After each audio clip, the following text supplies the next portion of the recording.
I just came down to see the exhibit with my sister, and I just wanted to say that I'm a rape survivor, and I've seen many women very close to me in extremely abusive situations. This just really hit very close to home for a lot of people. I'm watching two women right now cry as they look inside the car. I want to thank you for doing this.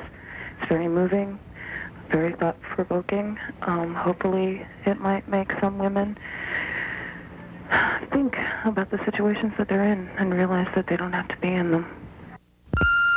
My son was he did the silk screening for this work. I lived in a relationship like this, only it wasn't violent from the standpoint of being hit and that, but it was verbal abuse, which is so insidious that it is still, you're still looking down at the track. Your shoulders are still bent over. The story is still the same. I just want to tell you that you have done a marvelous job, and people are looking at this. There are so many women that are going through this, but there are a lot of men that are going through and really understanding what this all has to say.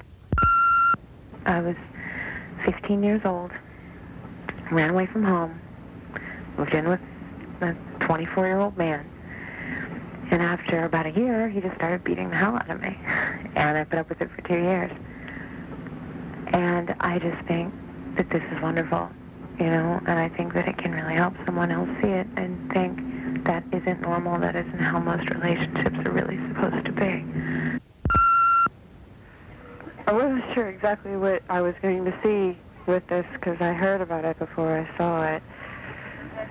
I read all the excuses on the one card and realized that I've heard most of them, and I like the part in the poem about changing her hair because I did.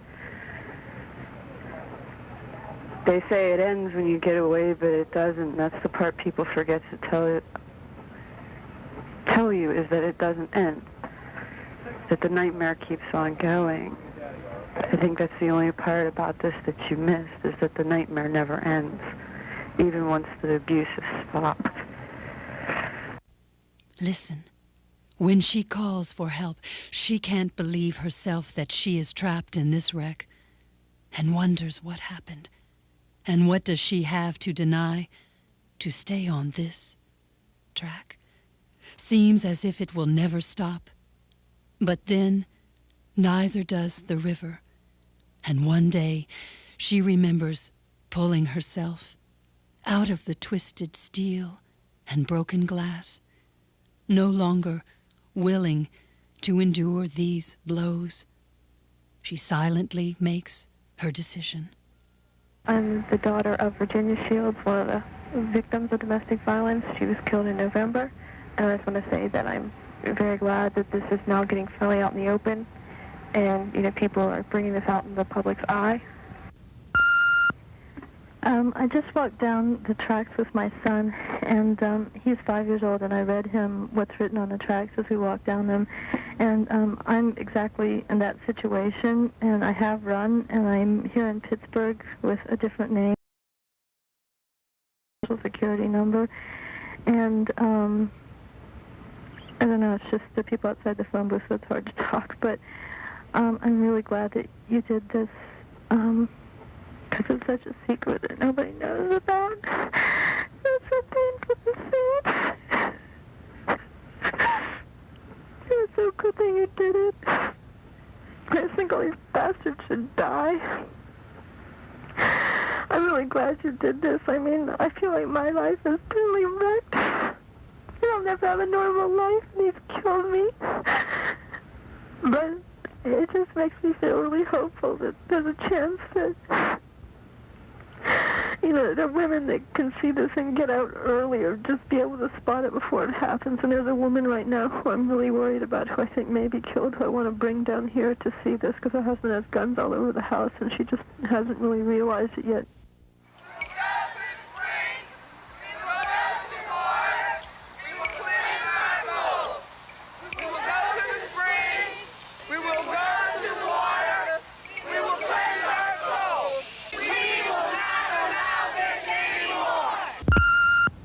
I don't even know what to say. I got out of a situation 8 months ago. And this really hit home with me. I hope you help a lot of people. Yes, I just finished looking at the exhibit. I just walk away thinking about how many women this exhibit will prompt to take the first step, and I hope it's lots of them. That's it. Thanks for the work. Bye.